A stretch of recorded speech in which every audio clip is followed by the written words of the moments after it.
All right, guys, it is that time for our daily inspiration. We're going to jump on in and get it in really, really quick because we got some good stuff to talk about today, all right? So we have been talking about 17 essential qualities of a team player. All right, you guys can get this book. This is by John C. Maxwell. Great book. I'm telling you, to help you in every relationship, in every organization, help you with your ministry team, just help you to be a better person overall, period. All right, so you can get the book, man. We've just been kind of covering some things. It's always good when you talk about leadership, building yourself, bettering yourself, and, just be inspired to do better, to be 1% better today than we were yesterday. Isn't that good? Listen, so you're tuned in to the Uniquely Living Radio Show, and I am your host, Stephanie Monique. Whoop, whoop. And the views and the opinions expressed during this broadcast are the views and the opinions of the host, which is myself, and not necessarily the views and the opinions of the First United Christian Church or the Kingdom Broadcasting Network. So number 12, all right? We're at number 12, and number 12 is being prepared. Okay, preparation can mean the difference between winning and losing. Okay, preparation. It's always good to prepare. My mentor says it like this. He says that when preparation meets opportunity, success happens. So you doing today what others should be doing tomorrow. All right. So being prepared, taking it a step further, doing more, being diligent about it, doing what's required, and then doing extra on top of that.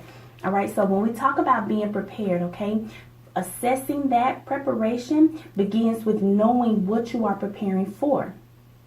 Okay, so you need to determine, where you and your team is headed, whether that be your family, your job, your business, your ideas, your vision, your ministry. Determine where you're headed. Where are you going? What are the goals? All right, what are we striving for? So you need to examine those conditions, okay?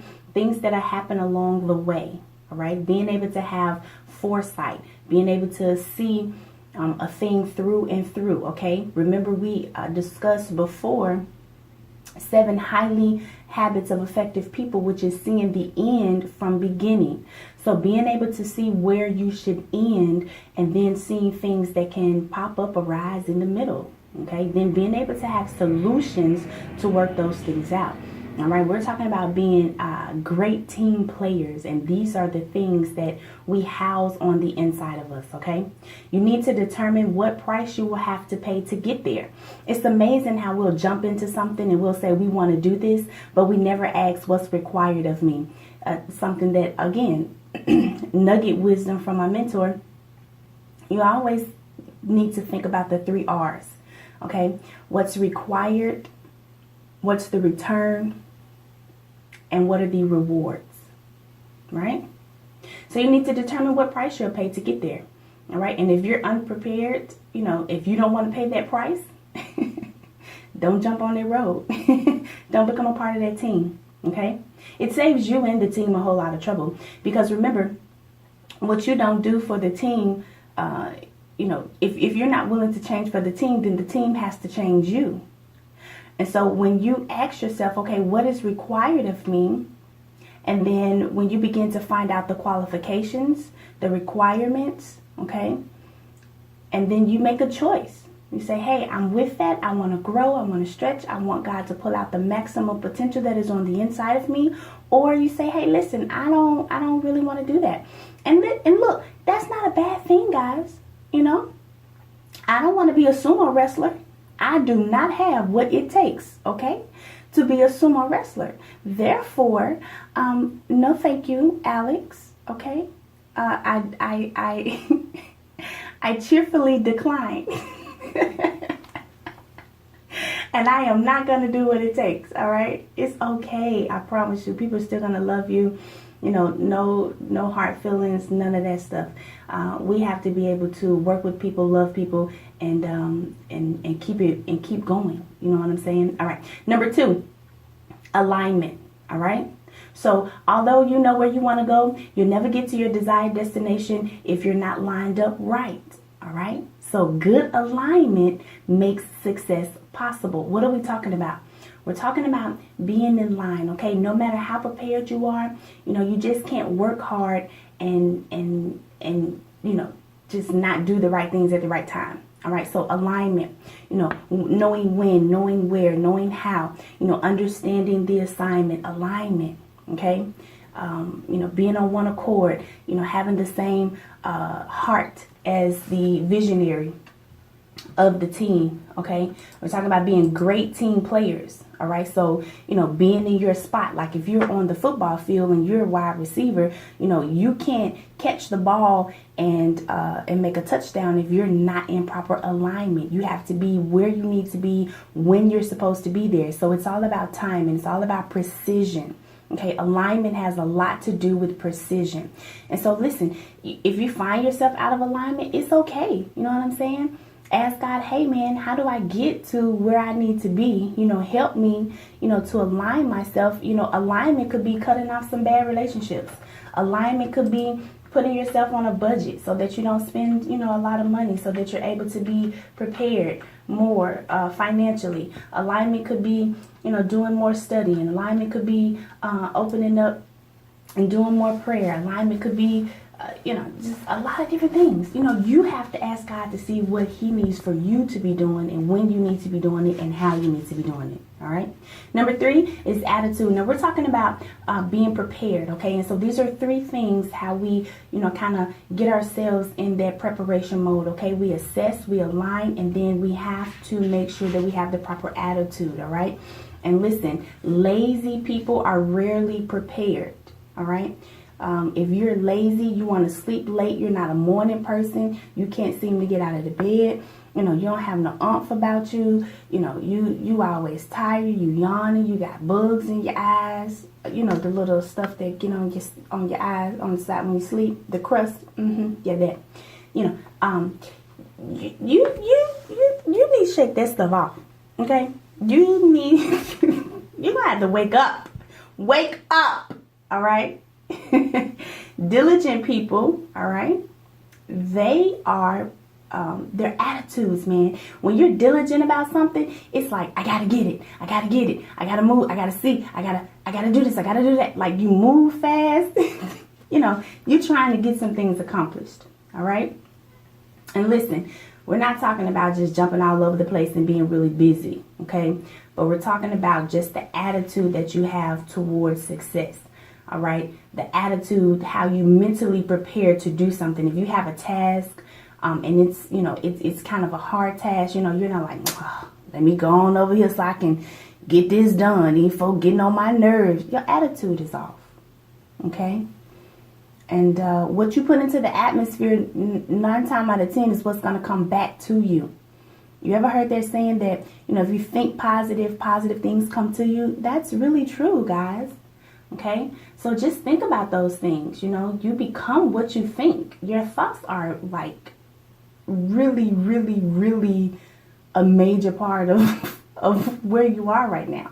Your thoughts and your words, right? If you don't like what you're seeing right now, check what you're saying. All right, so we're talking about being prepared. You got to be prepared mentally. You got to be prepared physically. You have to prepare your attitude. You know what I mean? A positive attitude about yourself, about your situation, about your teammates. You believing in yourself. You having some confidence in yourself. You being able to set your own self up for success. And when you don't have confidence in yourself, that means, I'm telling you, listen very closely. When you don't have confidence in yourself, that means that you do not have a pure intimate relationship with the Father. Okay? Jesus never doubted who he was. He knew from the start, I only come to do the will of my Father. I only say what the Father says. And so when you're lacking confidence, when you're lacking assurity, when you're lacking, affirmation, that means that you have not been spending enough time in the face of God, because he gives those things to you. Man, he starts telling you stuff about yourself and you be like, I'm the righteousness of Christ Jesus. I can do all things through Christ who strengthens me. I mean, you just, it just comes. It just comes because Jesus, the Holy Spirit, they're so empowering. They're so inspiring. You know what I mean? Like, you can't be depressed, you can't be oppressed, and especially, when you're with your brothers and sisters and the covenant man and you spending time with them and they loving on you and you loving on them. Listen, you get to that point, your attitude, all right? Number 4, action. Ultimately, we have to take action, all right? So being prepared means being ready to take the first step, all right? It means to have that courage, man, to get out there because you're prepared, you're ready, you know what you're going to do, you know how you're going to do it. And even if something comes up that's not in the plan, you're able to maneuver through because you're confident. Your attitude is like, listen, we're prepared. I've been waiting on this. You know what I'm saying? I've been waiting on this moment. Okay. So how to improve your preparedness? Become a process thinker. All right. Before everything, getting ready is the secret of success. Before everything else, you being able to get ready. All right. So getting ready requires you being able to think ahead. Okay. So you recognize what you need. You recognize now what you need for later. Okay. So being able to think ahead, seeing the big picture, being able to make sound decisions, having good judgment. All right. And how do we do that? Listen, you can create a system, a list, okay, that will help you mentally walk through the process ahead of time. All right. Breaking down tasks, okay, step by step to determine what preparation will be required in order to complete each step. And I have found personally, okay, this is a unique ism. All right. I have found personally that time management is a huge part of this right here, of process thinking. All right. So knowing how long it takes you to complete a step of the process. Okay. And then being a good steward over your time. All right. Being focused, being disciplined, and getting the job done. Okay. Not doing 3 and 4 things at one time. When you are allowing yourself to do 3 and 4 things at one time, and you're saying that you're, in the process of doing this, or you're preparing for this, you are deceiving yourself. Okay, because you're not preparing. You are actually just busy. Your mind is all over the place. You're not focused. You're not concentrated on what you're supposed to be doing at that particular time. And I'm gonna tell you what, guys. You turn out a mediocre product when you do that. All right. So be focused on what you need to be focused on that particular time. Now, can you multitask? Absolutely. Once you have grown to be able to multitask effectively and efficiently, but starting out, no, you cannot multitask. No, stop. Okay. Do one thing at a time. Get good at that. And then begin to move forward. And how do you know, the timing? How do you know when it's right? Listen, you will know, okay? If that's not one of your strong points, don't try to do too much at one time, all right? Do your research. How do you become more prepared? Do your research, all right? People in every profession, okay, they have to do research to improve themselves. Some people have to take classes. Some people have to get license renewed. Some people have to be aware of new information, new knowledge that comes out, and then they're tested on it, okay? They have to get certain certifications. And so you can't be, operating from something that happened in the 70s. I mean, you have to prepare yourself. You got to do research. You got to learn. You got to read. You got to grow. That's why it's so important for us to continue to read and to grow and to learn. Successful people are readers. And stop saying, I don't like to read. If you keep saying that, you will never read. Read something. Encourage yourself. Make yourself more knowledgeable. Okay? Become more familiar with the research tools of your particular trade.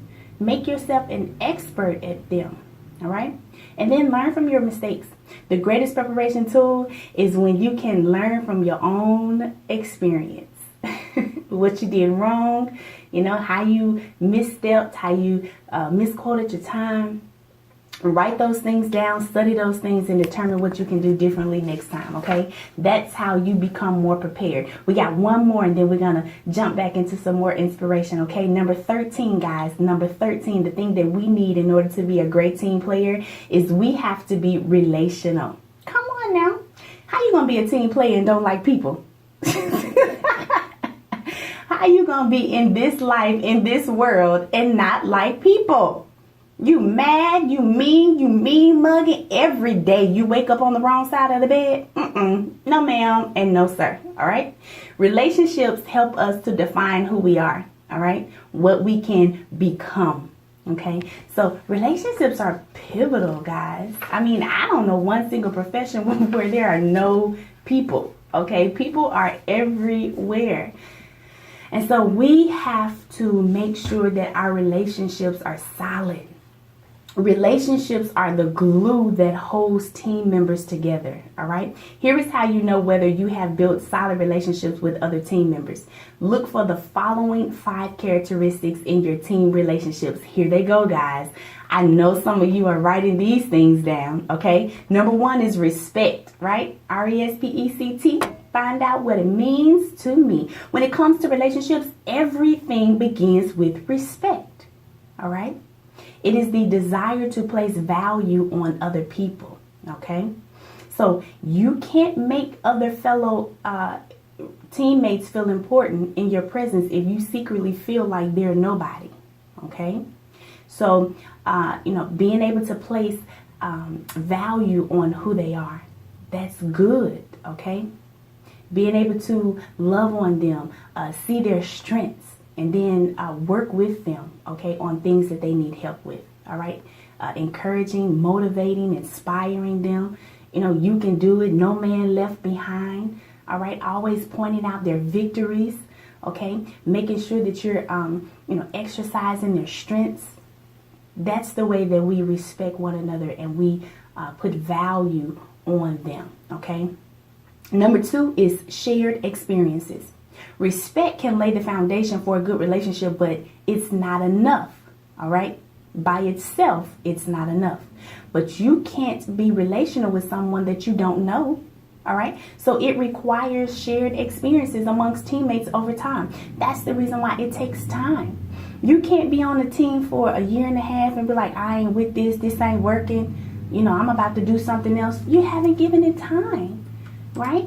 You can't be on a team 6 months and then next thing you know, you out the door. You have to give time so that you can build, so that you can grow, so that you can experience some things together, so that you can go through some ups and some downs. Everybody is a great team player when the team is doing great and we on top of the mountain, but you still gonna be my teammate down in the valley? I mean, I'm just saying, what's up? You still gonna be there for me when I ain't got no money? You still gonna be there for me when, everybody else done walked away from me and talked about me? Are you still gonna be there for me when I make a mistake? Come on. When I make a mistake, when I fall, when I don't do everything right, you still gonna be there for me? You still gonna be my teammate? You still gonna love me? You still gonna respect me? Or you gonna talk about me and put me down like everybody else? And these are things we gotta ask ourselves. And these are things we have to become better at. All right. And you grow into these things, guys. All right. And it's not always that easy to achieve. Okay. But newer players, they don't have the shared experiences with the team that are needed in order to succeed and to become, that solid team, to have that synergy. All right. So your shared experiences, they also produce synergy. Okay. Number 3, trust. When you respect people, and then you spend enough time with them, right? Because you respect them. So now you have shared experiences. Now you know what happens? Trust. You're in a position to develop trust. And trust is the foundation of leadership. Trust. You can influence people that trust you. And influence is leadership. And I did not say manipulation. We're not manipulating people. We're influencing them. And there's a difference. There are no hidden agendas. There are no, ulterior motives, things that I want to get done for me. When we make decisions and when we influence one another, we both win. You get something and I get something. And you know what, guys? That's how you know it's a divine relationship. We both win. It's a win-win situation. Okay, so to be trusted is the greater compliment, all right? It's greater compliment than to be loved. Without trust, you cannot sustain any kind of relationship. All right. Number 4, we're talking about how you can be relational. Number 4 is reciprocity. If one person is always the giver and the other person is always the receiver, then the relationship is off balance. All right. So after we respect one another, we value one another, and we have shared experiences, we went through some things together, you share some things with me, I've shared some things with you. When you have shared experiences, that's when you become naked with one another. And I'm talking about pulling off the mask, pulling off the layers. Some innermost personal things about me. I know some innermost personal things about you. I know your goals. I know your drive. I know your spirit. Okay, I know you by your spirit. I know you by your character. See, those are the things that you learn when you have shared experiences. You know each other by their integrity and by their character. So when things come up and things arise, you can say, "No, that's not Stephanie Monique. She wouldn't do that. I know her character. That doesn't sound like her." Okay, then that's how you can develop that trust. And then it's a give and take. Okay, for a team to build and improve relationally, there has to be a give and take. Okay, everyone benefits from this. And then number 5, guys, is mutual enjoyment. When relationships grow and they start to get solid, the people involved begin to enjoy one another. So just being together can turn into some of the most positive experiences, some of the most positive things that you will always remember for the rest of your life. And those are the victories. Those are the things that we stake out. Those are the stories that we tell our grandchildren. Those are the stories, our life legacy that we leave behind us. Okay. So how do we get better at being more relational? You focus on others rather than focusing on yourself. All right. You always ask the right questions. You share common experiences, and you make other people feel special. All right. So listen, that's that for today. All right. Tune in on Wednesday. We're going to be talking about self-improving. All right. That's number 14. And then number 15, we're going to be talking about selfless. And then we only have 2 more to go, and we're going to cover those up on Friday. All right. So thank you again so much for tuning in with me, hanging out with your girl. I hope that these things blessed you today. It's always good when we can come be together and get better together. Isn't that great? All right. So listen, make sure that you guys stay connected. Okay. Like us on Facebook, follow us on Twitter, and please subscribe to our YouTube channel. Everything that we talk about right here is always out there for you guys. You can go back, you can listen to it, send it to somebody else. Listen, if you have teams that you're trying to build and, teams that you're trying to get together, these are some great pointers for them. You guys can get the book, go through it, learn, read. And if you need somebody to come in and help you to teach, we can definitely do that as well. Our Leadership Institute, that's what we do. We're trained leaders, teachers, developers, over 25 years of experience. And so our mentor can do that for you. He goes in, plans Leadership Institutes, teach and help to train people so that they can come to a place where they can achieve goals, okay, and work together and be effective. All right. And that's the main thing, being effective. Like, anybody can do anything, but are you effective? Right? Is it touching someone? Is it changing lives? Okay, and that's the most important thing. So listen, I love you so much. Make sure you guys stay connected, okay? We got some more great inspiration coming up for you. Up next, we're going to hear from Ty Tribbett and Israel Newbreed, Chasing Me Down. Stay connected, guys. It's KBN.